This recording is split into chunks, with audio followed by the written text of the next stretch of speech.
Follow us on Facebook at fb.com/hackboyanime.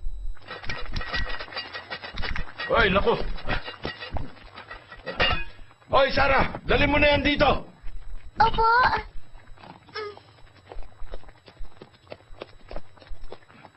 Eh. Na.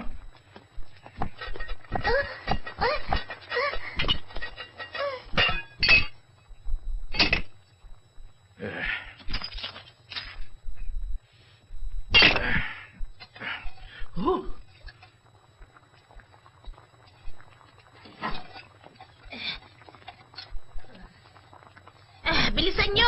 Darating na mga estudyante mula sa bakasyon. Kapag nahuli ang paghahain ng mga pagkain, pagagalitan kayo ni Miss Minchin.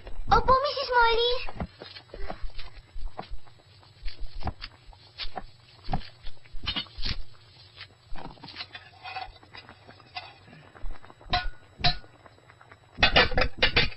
Ayusin niyo ang trabaho niyo. Kinakabahan si Miss Minchie kapag nandito ang magulang ng mga estudyante. Opo, Mr. James. Sarah! Becky! Opo, nandiyan na po, Miss Minchin. Nako, ayan na. Natataranta na siya.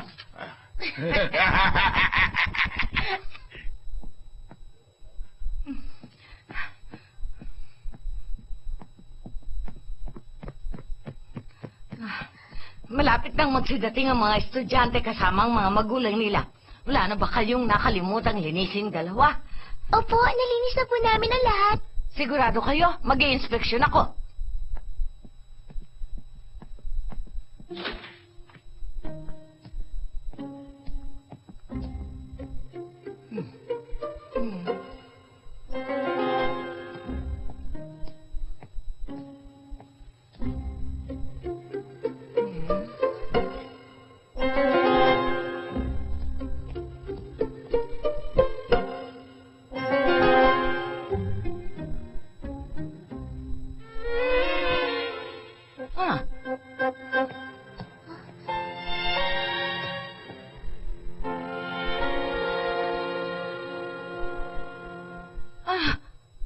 Ano ito? Bakit madumi ang bintana? Ha?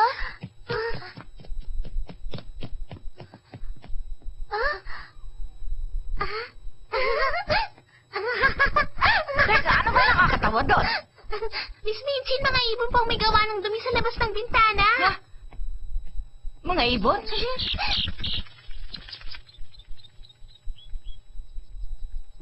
Ano ba nakakatawa doon? Sige na, linisin nyo na yan. Opo, Nathan po.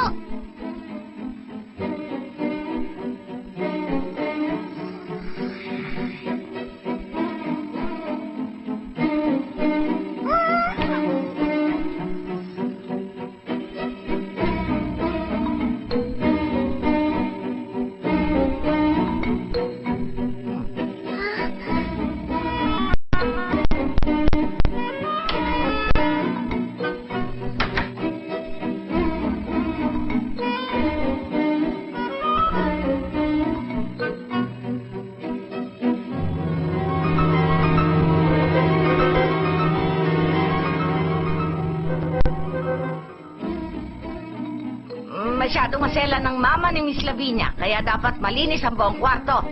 Opo, Miss Minchin.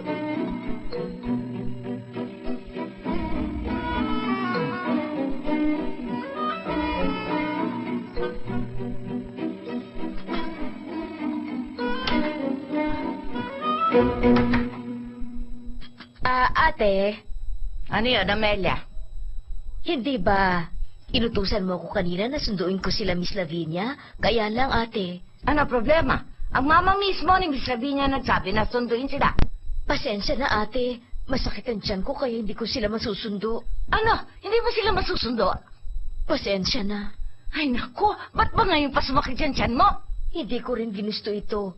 Baka naman pwedeng si Sarah na lang ang sumundo kay Miss Lavinia at saka sa mama niya. Ano ka mo? Si Sarah? Oo. Alam na ba siguro ni Sarah kung saan ang daungan? Nakita niya yun noong dumating sila dito mula sa India. Ay, Amelia. Pero pwede na rin siguro si Sarah. Matutuwa si Miss Lavinia kapag nakita niyang si Sarah ang pinadala ko doon para sumundo sa kanila. Ate naman.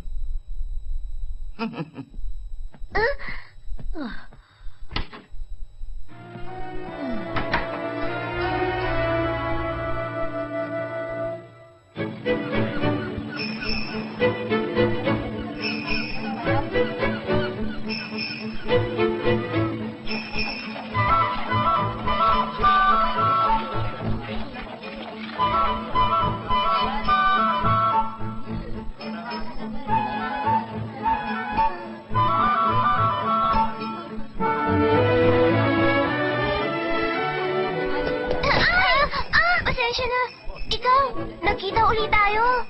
Aba, nandito ka rin? Mag-isa ka naman pumunta dito? Nandito ako ngayon dahil ihahatid ko ang papa ko. Ano? Ang papa mo? Kasama ko ang ate ko at ang mama ko. Andun sila, oh. Hindi ba nung huli tayong nagkita, sinabi ko sa'yo na may sakit ang kaibigan ng papa namin? Oo. Pupunta si papa sa Paris at doon siya maghahanap ng tutulong sa kanya. Ano? Sa Paris? Oo, alam mo kasi patay na raw ang kaibigan ng papa ko. Tapos nawawala yung nag-iisang anak na babae ng kaibigan niya. Si Papa ang legal advisor niya, kaya hinahanap niya yung anak. Ang hirap ng ginagawa ng Papa mo. Saan nga pala ang mama at Papa mo? Wala na. Patay na sila. Ganun ba? Nakakalungkot naman. Kawawa ka naman pala. Kailangan ko nang umalis. Sige, babay na. Mag-iingat ka! Pasensya na po. HD encode by Carlolo 16.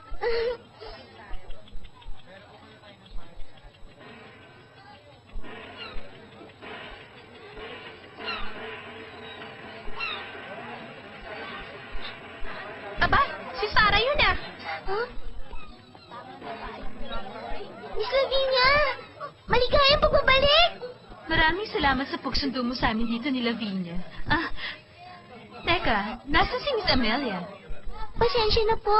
Hindi po makakarating si Miss Amelia dahil bigla pong sumama ang pakiramdam niya. Kaya po ako ang sumundo sa inyo. Ano? Sumama ang pakiramdam niya? Siya pa naman ang gusto kong sumundo sa amin ni Lavinia. Pero hindi bale. Maraming salamat na rin. Tayo na, Lavinia. Napakarami naming dala kaya tumawag ka ng malaking karuwahe. Sige, babalik agad ako.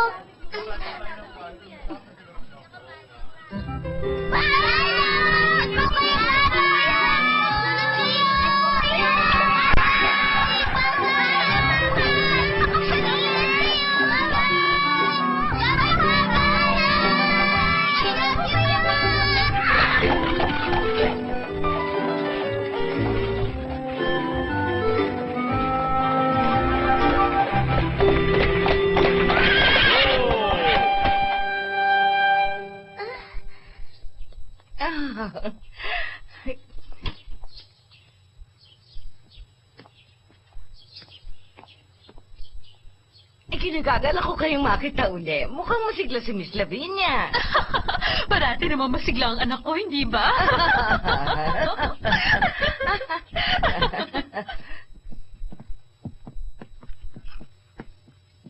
Nakakatuwa, hindi ba?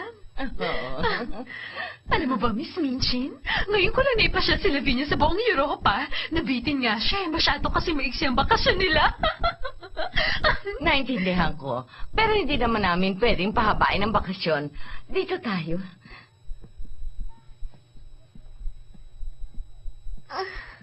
Bilis-bilisan mo nga dyan.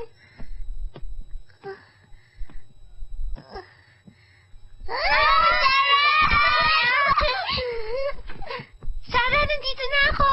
Natutuwa ako makita kayo. Kumusta ka na? Mukhang masigla kayo, ah. Masaya ang bakasyon ko. Kaya lang lalo akong tumaba. Alam mo, Mama Sarah, para kang lalong tumangkad. Talaga? Ikaw rin naman na. Tumangkad ka rin. Yay! Yay! Itigil mo na nga yan.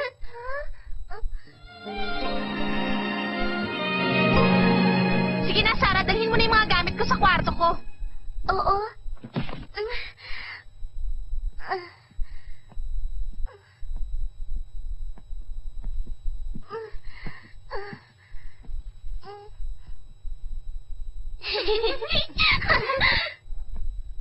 Ay.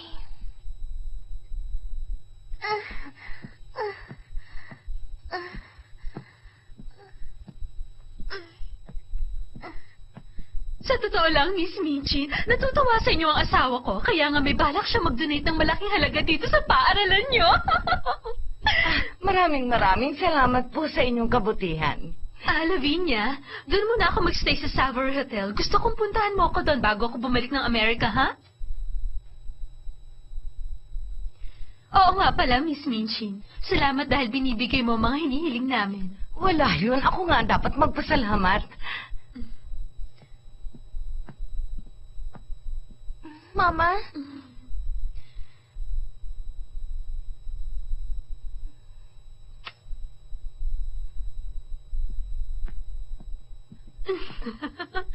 Para pa rin siyang bata. Ganyan din ang ibang estudyante dito. Normal lang yan sa mga nahihiwalay sa magulang.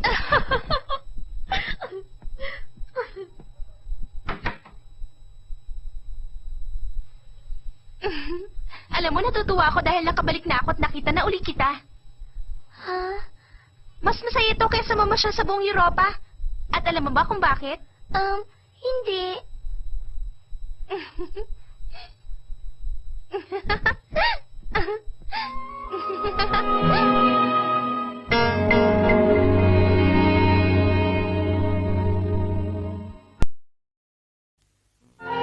Brought to you by Hackboy Anime.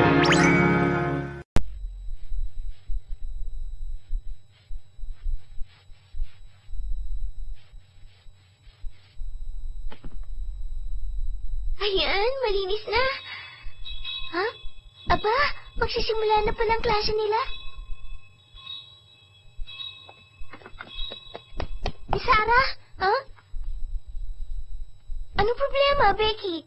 Hindi nagustuhan ni Miss Lavinia ang paglilinis ng silid-aralan. Ang sabi niya, papuntahin kita doon. Ha? At mukhang galit na naman siya. Pupuntahan ko siya.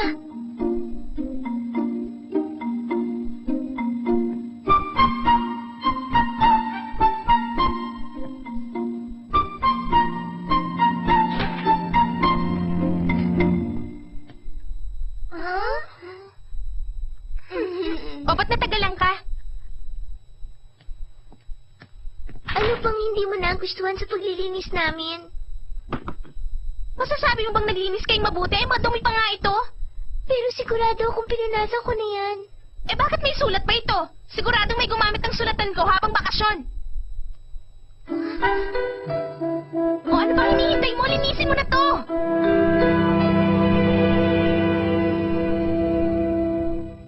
Pasensya na. Akong gumamit ng sulatan na yan eh. Ano? Ginamit mo to? Becky, Pasensya na, Miss Sarah. Pumasok ako dito ng bakasyon. Meron kasi ako naalalang salita at gusto ko yung isulat. Kaya ginamit ko muna ang sulatan na yan. Ha?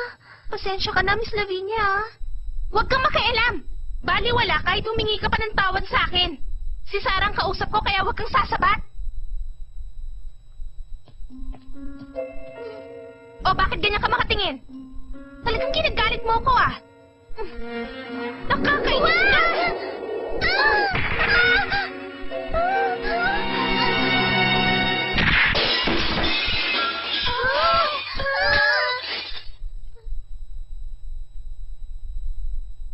Huwag mo akong sisisihin dahil ikaw ang may kasalanan.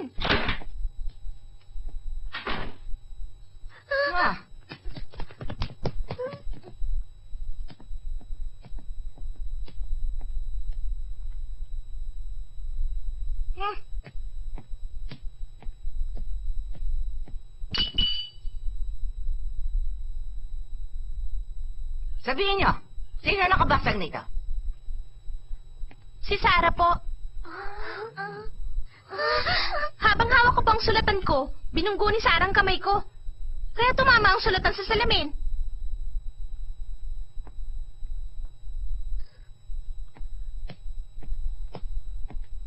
Miss Vincent! Hindi po yun totoo! Hapasin po sana siya ni Lavinia ng sulatan niya! Huwag mo akong pigilan, sasabihan ko totoo!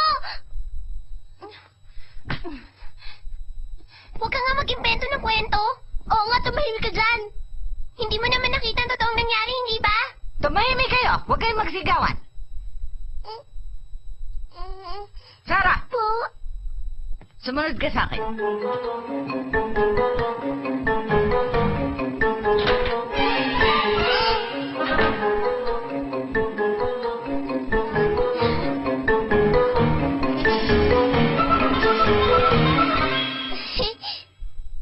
Kahit ano pa totoong dahilan, ginalit mo pa rin kanina si Miss Lavinia.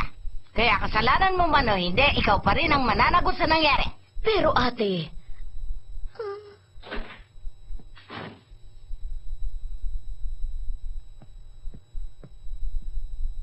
Ano po? ano yun, Becky? Meron ka bang gustong sabihin sa amin? Opo. Kasalanan ko po. Ginamit ko po ang sulatan ni Miss Lavinia kaya po siya nagalit. ibawas niyo na lang po sa sweldo ko ang pagpapagawa nun. Pero Becky, Pwede ba? Alam mo ba kung magkano ang pagpapagawa ng bintanang yon? Mahal ang salamin nun. Kukulangin kahit gamitin ko ang sweldo mo sa buong buwan.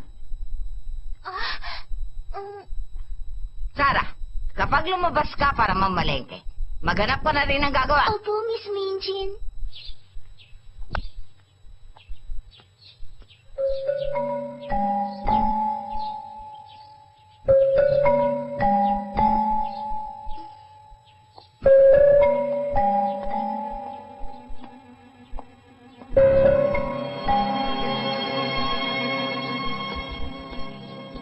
Sobra naman yun. Hindi naman tama na ikaw ang sisihin nila sa nangyaring yun. Pero Peter, kasalanan ko rin naman kung bakit nangyari yun. Pinigilan ko ang paghampas niya, kaya nabitiwan niya yun. Napakasalbahe talaga na Miss Lavinia na yun. Teka, ang alam ko, nandito lang yun eh. Peter, may paggawaan ba ng salamin dito? Ang sabi kasi sa akin, kapag kailangan ko siya, dito ko lang siya hanapin.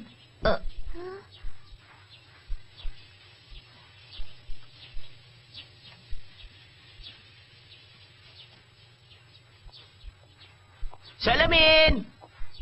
Gumagawa ng basag na bintana! Gumagawa ng salamin! Salamin! Huh? Ayun! Boy! Sandali lang! Ha? Aba, ikaw pala, Peter. Ano, kumusta ka na? Tsaka kumusta naman ang trabaho mo? Mahina ang kita, konti ang nagpapagawa eh. Nandito ako, dahil bibigyan kita ng customer. Talaga? Maraming salamat, Peter. Ikaw ba magpapagawa? Oo, kaya lang, baka mahal. Hindi naman ako mahal maningil eh. Huwag kang maingay ha, sikreto lang natin ito. Kinuha ko lang mga salaming ito sa mga lumang bahay na sira na. Hindi ko binili ang mga salaming ito. Ha? Shh! Packboy, anime. Ano? May kasama si Sarah ang gagawa ng salamin? Opo. At ang sabi nga po ni Sarah, hindi raw po mahal maningil yung nakuha niyang gagawa. Talaga? Opo. Mas mura, mas maganda. Ipagawa nyo ng bintana. Siguraduhin nyo lang na maayos ang pagkakagawa nun. Opo. Huwag na po kayo mag-alala, Miss Minchin.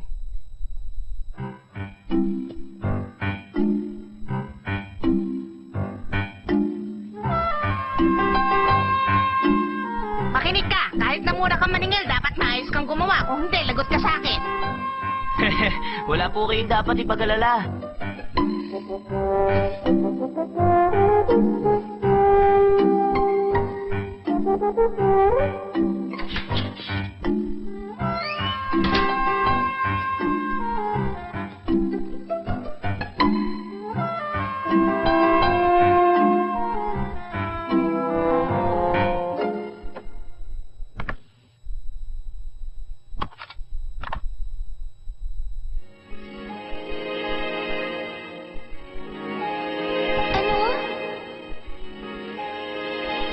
Eto, kunin mo to. Bumili ka na makakain mo.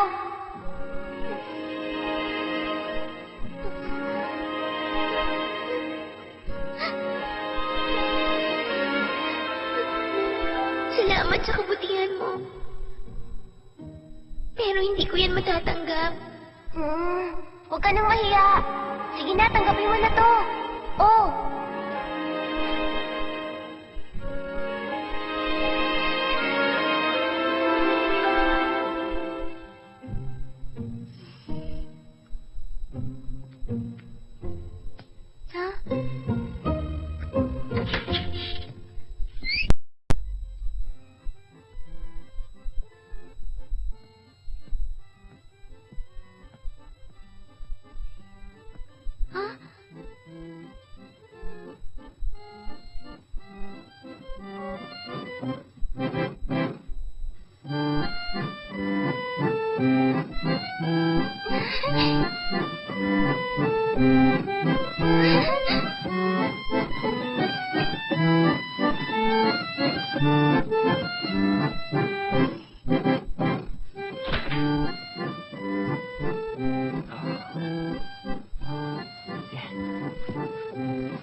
Huh? Ayan, miss. Tapos ko nang gawin yung bintana nyo. Maraming salamat. Paano? Magkano ba dapat na ibigay ko sa'yo?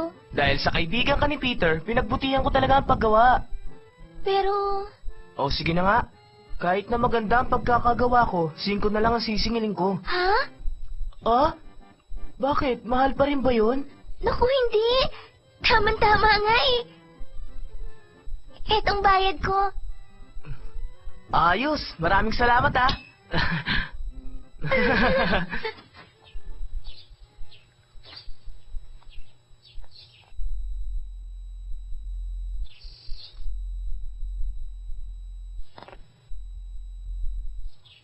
Ako pa.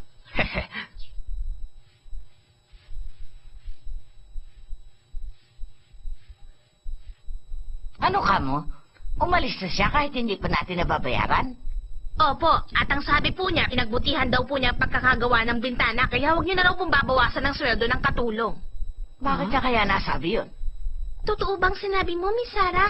Hindi na ba talaga nila babawasan ng sweldo ko? Oo. Maraming salamat, Becky. Alam ko, nag-alala ka sa akin kanina. Akin na, tutulungan na kita dyan.